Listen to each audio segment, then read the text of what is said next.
to the LSCS Weekly Podcast Show. I'm your host, Lily. So, the COVID-19 pandemic has left a big scar on the economy around the world. It has created many limitations of movements, making delays in work and difficulties in shopping near impossible to avoid. However, in these trying times, more and more technology has been improved in order for us to overcome the shortcoming that the pandemic causes. Today, I am joined by two students who have spent countless hours researching about our topic. So please introduce yourselves. Hi, I'm Mental and I'm also known as Rachel. I have been doing various research on the topic of online shopping and e-commerce. All right, hi, my name is Ryan and please call me Ryan. So I have been doing some reading and researching on the blockchain technology and how can it apply to the online markets. Hi, Ryan. Hi, Rachel. So first of all, why did you choose to pursue such topics of economy, specifically here, online markets, Rachel? Well, personally, I am quite a shopper myself, and frankly, I saw a lot of interesting factors and uses of the online market. It can bring many convenience, not just in the pandemic phase, but way back before that. And so I think it's really interesting, and I decided to dig in more and get to know more and more about it. So my research revolved on how to and make the system much better. And that's when Ryan's comments. So he told me about this really cool tech, and now he will tell you.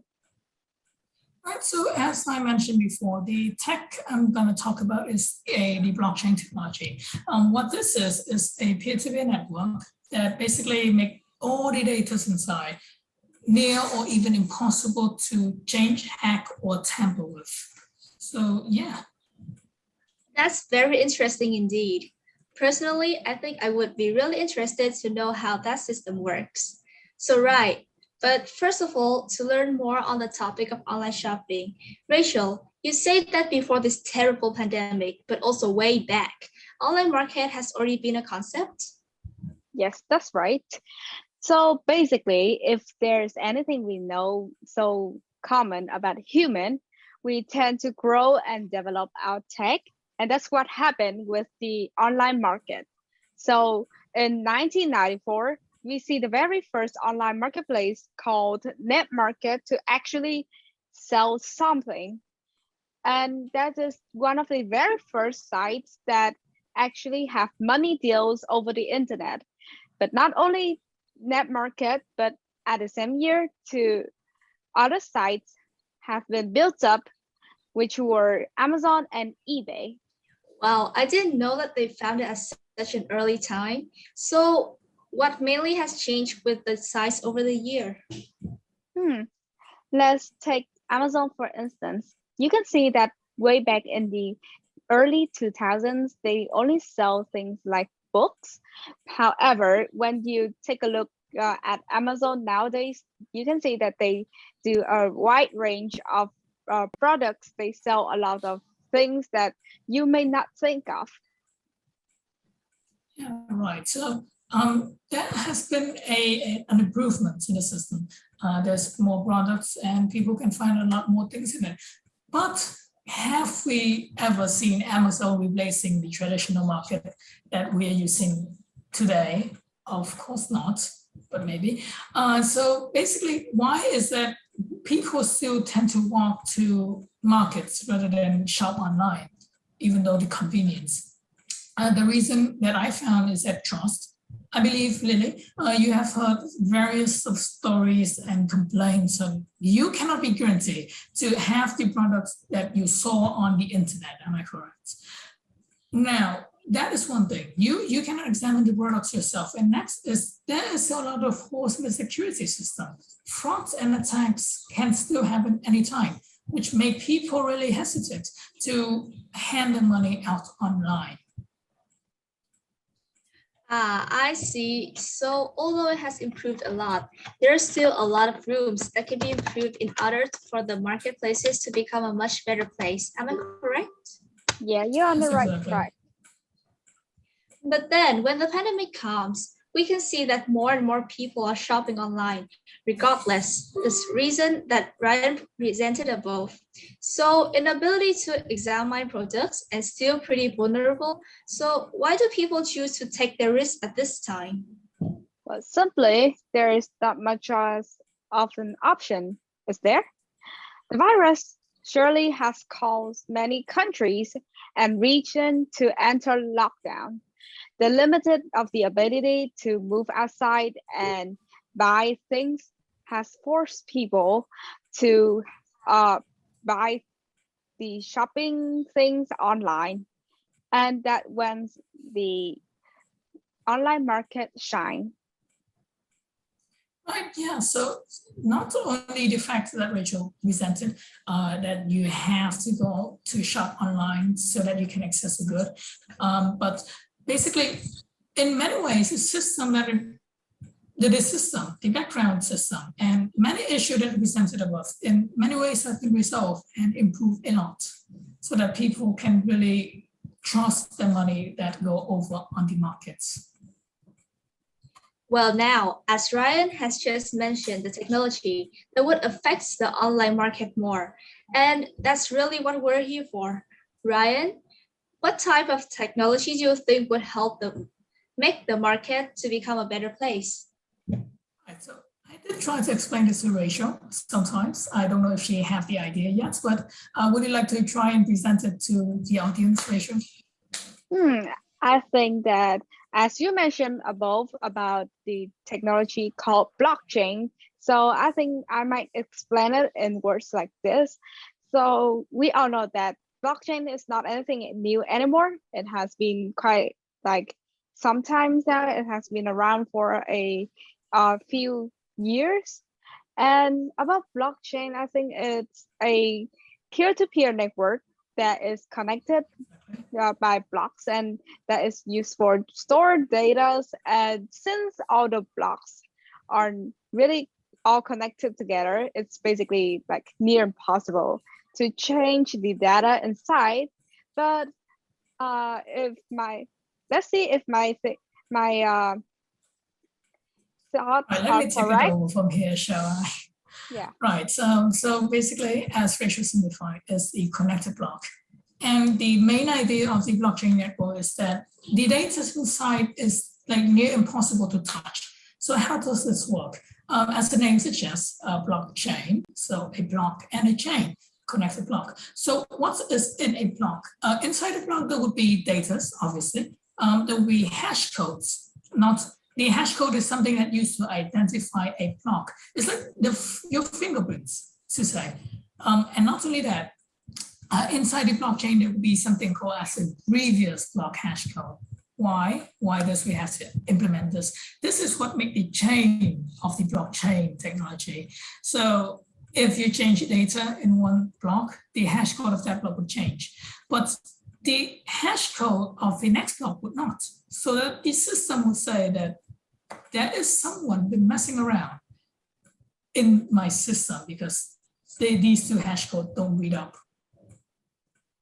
So it's like when someone changes something of a block, the hash code of that block would change, but not the hash code of the next block in the line. And that makes the system register that something is wrong inside of the block change. Yes, exactly. That is absolutely true.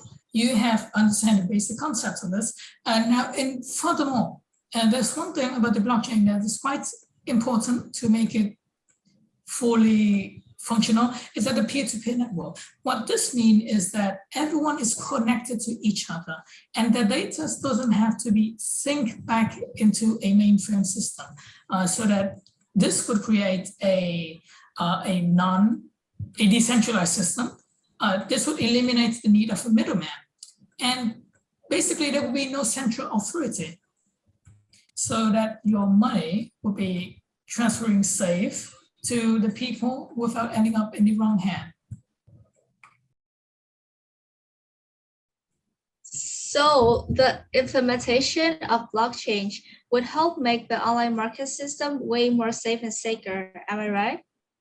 Exactly. So with a block in a chain, changing data will surely leave a mark so that the system will know if there's someone messing with the chain, and a decentralized system would result in people won't have to worry about the money they just sent would end up in the wrong hands, or they having to pay for extra middleman services, like Ryan just said. Yeah, but if that's all, then blockchain would not be such important and special technology that we will be talking about today. I found that the blockchain can assist much into the supply chain system, i.e. the logistic industry. So how does it apply? If we have a package or product, we give it a hash code. So when we deliver, in the case of lost or stolen, you can retrace that product because it have a unique hash code. Not only that, the peer-to-peer nature of the blockchain would help that your customer can know where their product is. So improving the trust and improving the logistic industry, which means more products more accessible. Well, that sounds absolutely amazing, I would say. Is there anything else?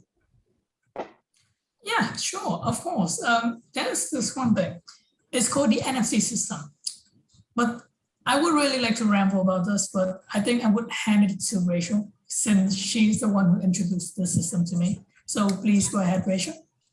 Well, so let's make this thing short and easy to understand. NFT, for example, if you are an artist or you are a music producer or you are a game maker and you want to sell your product online without um, without like really selling the actual piece, you only want to sell the codes of it, you can use the NFT system to do it because it's like a trading system. And when you sell those codes online, the copyright of that codes will transfer to another people. Yeah.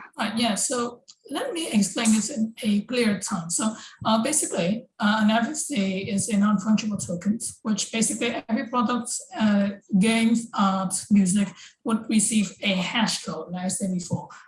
Why does this help? First of all, ownership and copyrights, right? You make something out, you don't want people to steal it. So, and because the blockchain data cannot be changed, so that I could safely know who is the right owner of that product.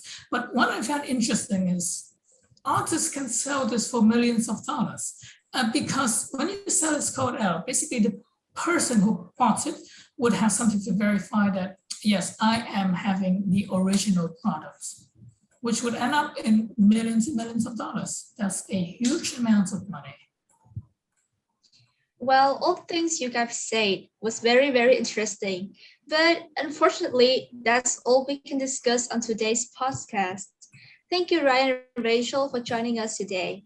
And after this short podcast section, we can see that COVID-19 has led to many drawbacks for humanity. However, this pandemic was also a great chance for many integrations of technology into humans' life.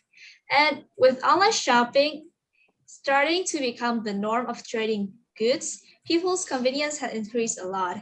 And I am sure that the future lies in many other great innovations for these online marketplaces to further improve the lives of people. That's all for today. Thank you a lot for watching.